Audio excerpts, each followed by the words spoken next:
Well, let's start with the South Africa tour. How was that for you? Oh, it was an absolutely incredible experience. It was awesome playing such great rugby against a lot of really tough sides. You know, France, Wales and South Africa are probably the three toughest sides you can play at 18s. And so to have that sort of challenge over the summer to prep me for another year of 18s, it was really beneficial. Had a great time out there. How different is the step up to international level in comparison to the sort of rugby you're playing in the under-18s league?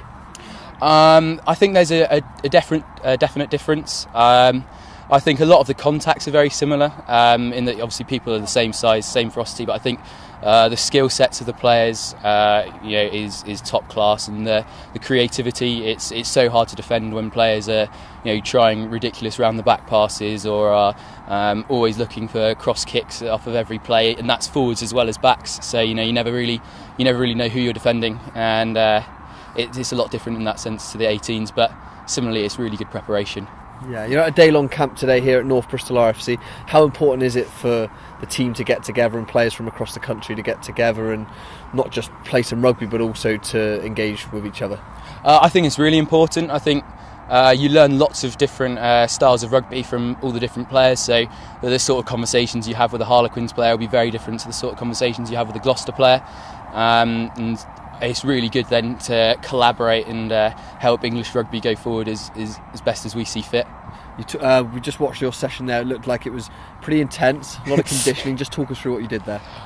So we're looking at a lot of two-touch stuff, so trying to encourage keeping the ball alive, lots of continuity.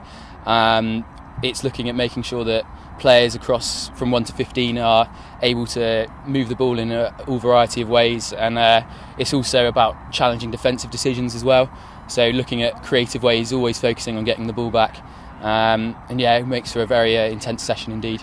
From a personal point of view, what are your ambitions for the season ahead?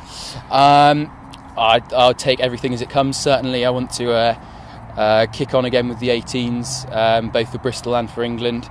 Hopefully maybe put on a A-League Bristol jersey or something like that would really crown it off for me, but I'll just take everything as it comes. I had a great year.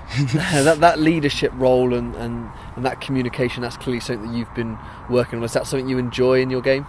Definitely. I think being a leader is a really important skill to have, and I really enjoy challenging myself in any team that I play to try and take on a position of leadership. It's really beneficial for all walks of life, so if you can do it on a rugby field, you can do it anywhere really.